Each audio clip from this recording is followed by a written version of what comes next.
Do you still have COVID? Can you still not play hide and seek with me? I'm doing a PCR test soon to see if I still have it. What's a PCR? Isn't that the first aid thing? No, that's CPR.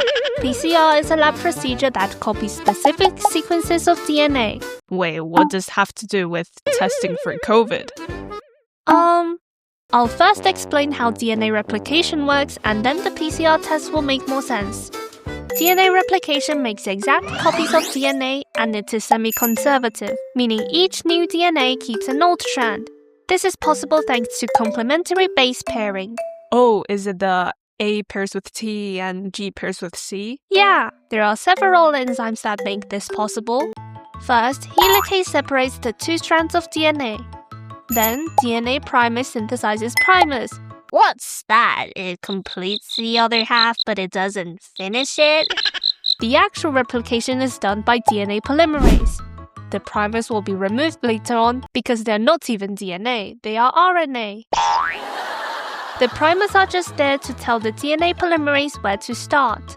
There are two DNA polymerases, DNA polymerase 1 and DNA polymerase 3. Is there a DNA polymerase 2? We don't need to worry about this. DNA polymerase 3 goes first. It adds nucleotides to the existing strand. Wait, does it just suck the nucleotides and spit them on the DNA? Not quite. Nucleotides match by base pairing, but DNA polymerase locks them in place by creating a covalent bond between new nucleotides. It also proofreads the sequence and removes any incorrect bases. Okay, good. Another fun fact, DNA strands are directional. They have a 5' end and a 3' end. DNA polymerase can only add nucleotides from the 5' end to the 3' end. Therefore, one strand is copied continuously, whereas the other one is copied by fragments. That's annoying. We call this strand where the process is smooth the leading strand, and the other one the lagging strand. The fragments produced on the lagging strand are called Okazaki fragments. Didn't you say the primers aren't part of the DNA? Why are they still here? Be patient, Plasma. I was just going to explain that part. The RNA primers are replaced with DNA by DNA polymerase 1. This leaves some gaps between the fragments. Oh no, so there are holes in our DNA? What should we do? Can you let H2O explain? We have DNA ligase to fix the gaps. Ew, I was getting worried. That is everything for DNA replication. PCR is just like DNA replication, but in a machine. Remember what were the steps of DNA replication? First, we need to split the two strands. Correct. In PCR, instead of using helicase, we use heat. We heat the solution to around 95 degrees Celsius. What's next? Adding the primers. Exactly. For PCR, we just add the primers in and lower the temperature to around 55 degrees to make the primer stick to the DNA. Next, adding the actual DNA nucleotides. Good.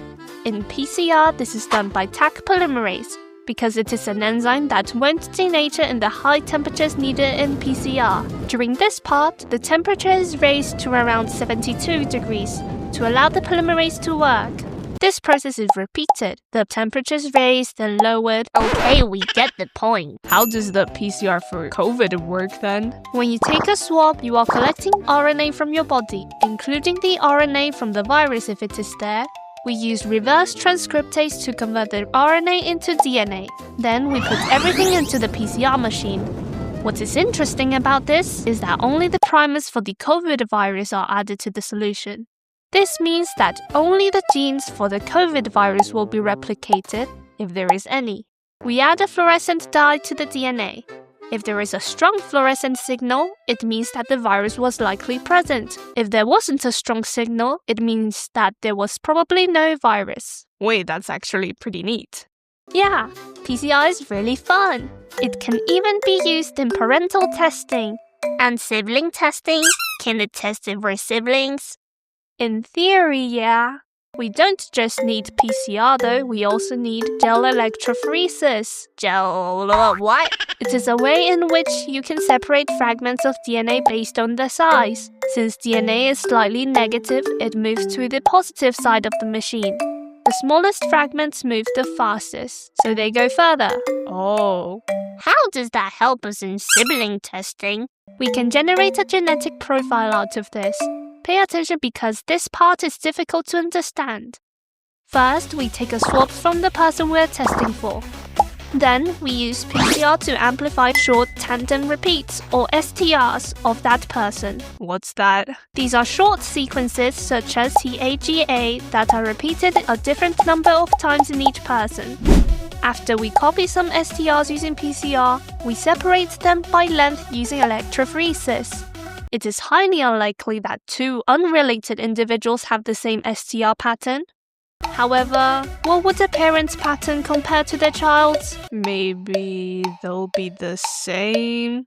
Not quite, because remember, the child also has genes from the other parent. Oh, so half of the bands would match? Exactly. The same goes for siblings.